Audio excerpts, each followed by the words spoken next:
Hello, I'm Thomas Horn, and about 45 years ago, one day, after leaving work, I stayed up that night praying and then went to sleep. The next thing I knew, I was standing in front of a very bright light. Somehow, I knew I was before God. I also knew that He had shown me some things, and at one point, even a scroll opened up, and I saw vivid images. I woke up and wrote down everything I saw. An example that now most of the world knows about occurred in 2010, when I saw dark clouds rising over the Vatican, and woke up to write that Pope Benedict XVI would retire in April 2012. I started talking about it publicly. In fact, I went on Sid Roth's show It's Supernatural and spoke about it in 2011, making that prediction. 2012 came and went, and at first, it didn't seem like Benedict had resigned. But then, as the world now knows, in February 2013, the Vatican made an announcement. Pope Benedict XVI had resigned. He retired. And on that same day, the Vatican media, L'Osservatore Romano, gave an interview to a journalist from the New York Times, in which they admitted that Pope Benedict had actually secretly resigned from his position in the Vatican in March 2012. And in April 2012, it became official with the Curia, the Roman government, accepting his resignation. And, of course, my phone started ringing incessantly. Everyone wanted to know who my informant at the Vatican was. I, of course, laughed today and say that if I told them it was the Holy Spirit, it would only confuse them even more. About a year ago, this experience I've had throughout my adult life happened again. This time, I was on top of a mountain somewhere, and I was surrounded by thousands and thousands of people. Everyone was in a panic. People were screaming, running, and looking over their shoulders, myself included. And that part of the vision was the most terrifying and the most real to me because, in my mind at that moment, it was as if it were actually happening.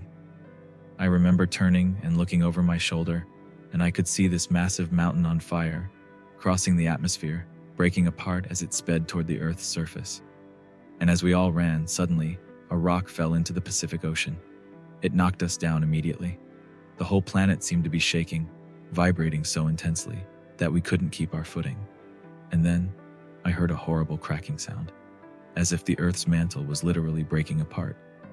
And again, I looked over my right shoulder and saw a gigantic tsunami, a massive wall of water, rising over that mountain. I knew we were about to perish.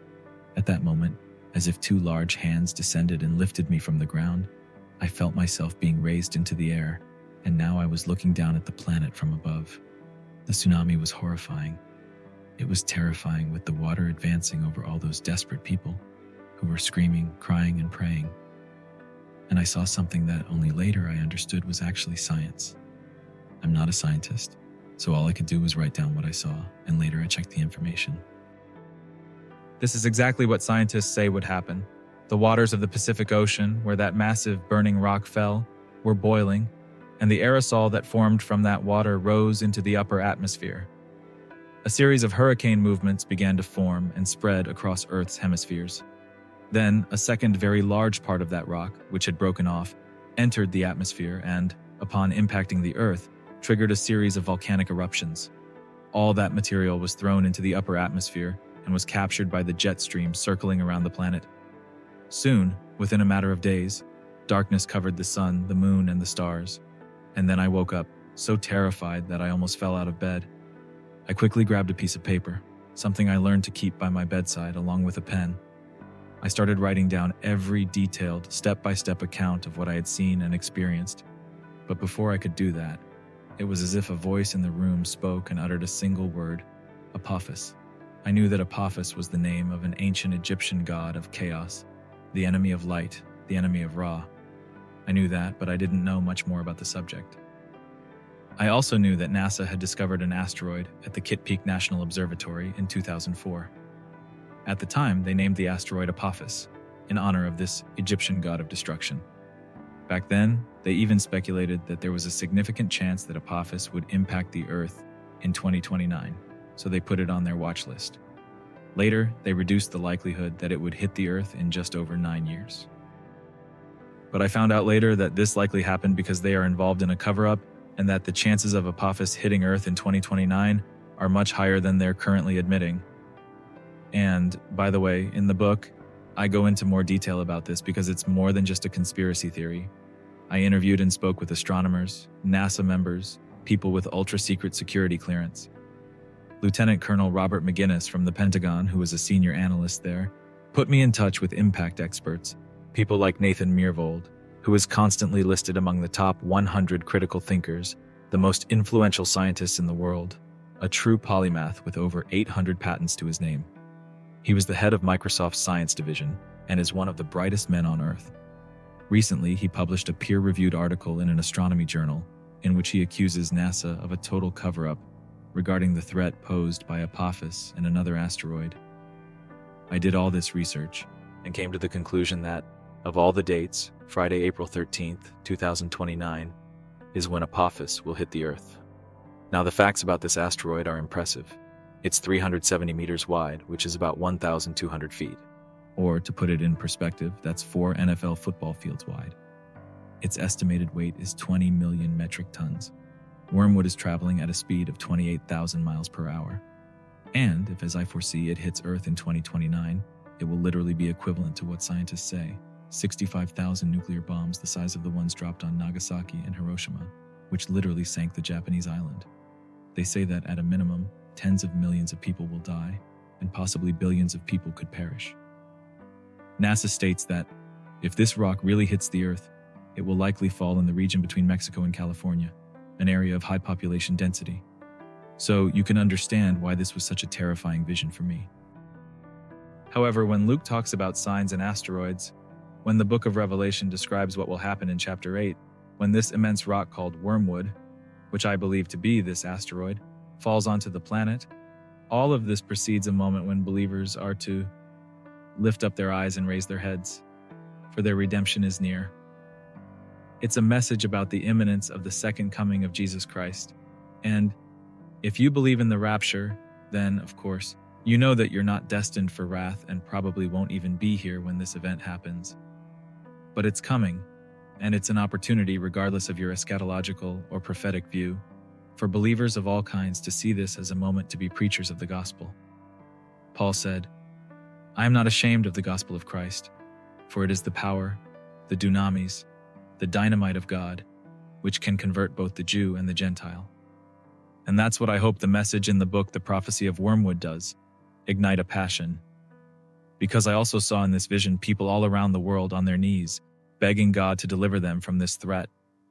And there is a precedent in the scriptures for God to turn away a judgment, as he did with Nineveh when Jonah preached there.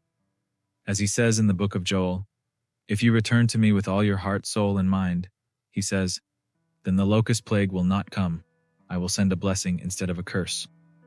And even one of the most famous European astronomers today states that there's a very real chance that Apophis will pass through a window between Mars and Earth and be launched into space, returning exactly 7 years later.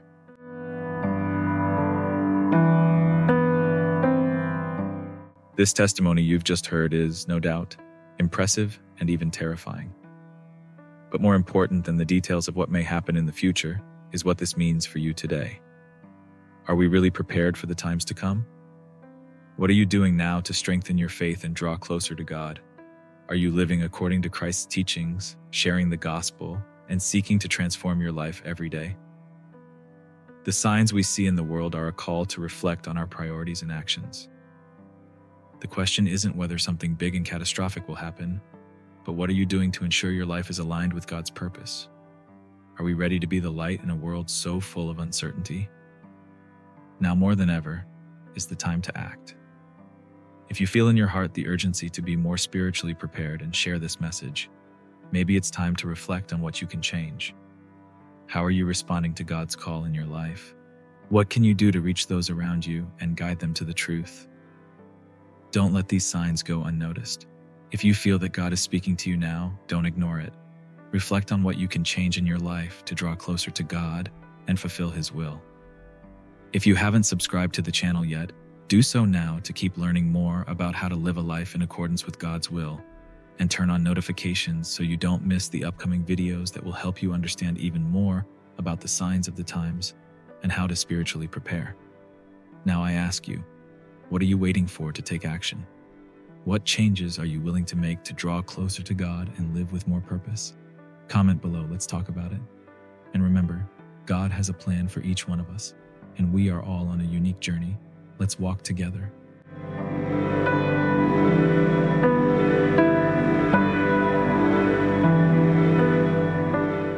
I met the father of my children during a trip to Puerto Rico. We started dating, and a few months later, I became pregnant. I was 17 years old at the time. I finished high school pregnant and later moved to Puerto Rico to live with the father of my children. His beliefs were centered around Satanism involving witches and sorcerers. When my son was born, due to the father's family beliefs, they asked to have him baptized in a satanic temple. At 17, I was naive and young and had no idea what was going on. One night, for the first time, I saw dark shadows in my room. I was lying down with a nightlight on for my kids, and I saw a large dark shadow enter the room. In the other corner, there was a light. I thought, I need to pray. When I tried to get out of bed to start praying, my legs froze. I tried to clasp my hands, but they froze too. When I tried to speak, it felt like someone was gagging me, and my whole body became paralyzed. If you felt moved by this testimony and want to watch this story and more stories like this, don't forget to subscribe to our channel. Here, we share powerful experiences that can transform lives and strengthen faith. Click the subscribe button, activate the notification bell to receive updates, and join our community of faith and hope.